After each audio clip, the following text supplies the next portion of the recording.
আসসালামু আলাইকুম, back to my channel Rupsina কিচেনে আপনাদের সবাইকে স্বাগতম। একটি আলু আর 1 কাপ সুজি দিয়ে বিকেলের জন্য দারুণ মজার নাস্তা রেসিপি আজকে আপনাদের সাথে শেয়ার করব। চলুন তাহলে দেখে নেওয়া যাক। প্রথমে একটা বাটিতে নিয়ে নিচ্ছি 1 কাপ সুজি। 1 কাপ সুজির মধ্যে দিয়ে দিচ্ছি 1/2 কাপ পানি, দিচ্ছি সামান্য একটু লবণ। এখন সুজি আর পানি ভালোভাবে মিশিয়ে নেব। মেশানো হয়ে গিয়েছে, এবার আমি ঢাকনা দিয়ে ঢেকে রেখে দেব 10 মিনিটের জন্য। এই ফাঁকে চুলায় একটি প্যান বসিয়ে দিয়ে দিচ্ছি 2 টেবিল চামচ রান্নার তেল। তেলটা একটু গরম হয়ে আসলে দিয়ে দিচ্ছি 1/2 চা চামচ সাদা তেল, দিচ্ছি 1/2 চা চামচ আস্ত জিরা, দিয়ে দিচ্ছি একটা পেঁয়াজ কুচি। এখন একটু নেড়ে চেড়ে পেঁয়াজটাকে নরম করে ভেজে নেব। পেঁয়াজটা যখন নরম হয়ে এসেছে এবার এর মধ্যে দিয়ে দিচ্ছি কুচি করে রাখা একটা আলু। এখানে আমি বড় সাইজের একটা আলু নিয়েছি। এবার আমি পেঁয়াজের সাথে আলুটাকে ভেজে নেব। এবার দিয়ে দিচ্ছি স্বাদ মতো লবণ, দিচ্ছি 1/4 চা চামচ হলুদের গুঁড়া। এখন একটু নেড়ে চেড়ে ভালোভাবে মিশিয়ে নেব। মেশানো হয়ে গিয়েছে, এবার আমি ঢাকনা দিয়ে ঢেকে রেখে দেবো 3 থেকে 4 মিনিটের জন্য। এই সময় চুলাটা স্লোতে রাখতে হবে। 4 মিনিট পর আলুগুলি সিদ্ধ হয়ে গিয়েছে। এবার এর মধ্যে দিয়ে দিচ্ছি কিছু কাঁচামরিচ কুচি, দিয়ে দিচ্ছি কিছু ধনেপাতা কুচি।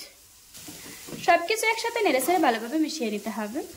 এখন একটু নেড়ে চেড়ে চুলা থেকে নামিয়ে ঠান্ডা করে নেব। ফিরে এলাম 10 মিনিট পর। এখন এর মধ্যে দিয়ে দিচ্ছি 1/2 চা চামচ জিরের গুঁড়া, দিয়ে দিচ্ছি 1 চা চামচ চাট মশলা, দিয়ে দিচ্ছি আগে থেকে ভেজে রাখা আলু। আলুটাকে আমি খুব ভালোভাবে ঠান্ডা করে নিয়েছি। এবার আমি সবগুলো উপকরণ খুব ভালোভাবে মিশিয়ে নেব। কিছুক্ষণ মেশানোর পর দিয়ে দিচ্ছি 3 থেকে 4 টেবিল চামচ পানি। আবারও সবকিছু খুব ভালোভাবে মিশিয়ে নিতে হবে। নাস্তাগুলি বানানোর জন্য আমার ব্যাটারটা তৈরি করা হয়ে গিয়েছে। এবার আমি নাস্তাগুলি বানিয়ে নেব। চুলায় একটি তরকা প্যান বসিয়ে দিয়ে দিচ্ছি 1 চা চামচ তেল, দিচ্ছি 1/4 চা চামচ আস্ত জিরা। এরপর দিয়ে দিচ্ছি 1 চা চামচ ব্যাটার। তারপর এভাবে করে একটু সমান করে দিচ্ছি। নাস্তাটা এক পাশ 2 মিনিট করে ভেজে নিতে হবে। 2 মিনিট পর এবার আমি উল্টিয়ে দেব। উল্টিয়ে নেওয়ার পর আরো 2 মিনিট ভেজে নিতে হবে। এবার আমি উল্টিয়ে পাল্টিয়ে নাস্তাটা খুব ভালোভাবে ভেজে নেব। কিছুক্ষণ ভেজে নেওয়ার পর এখন নাস্তাটাতে খুব সুন্দর একটা কালার এসেছে। আমার নাস্তাটা ভাজা হয়ে গিয়েছে। এবার আমি তেল ঝরিয়ে একটা প্লেটে তুলে নেব। এভাবে করে আজকে আমি সবগুলো নাস্তা ভেজে নেব।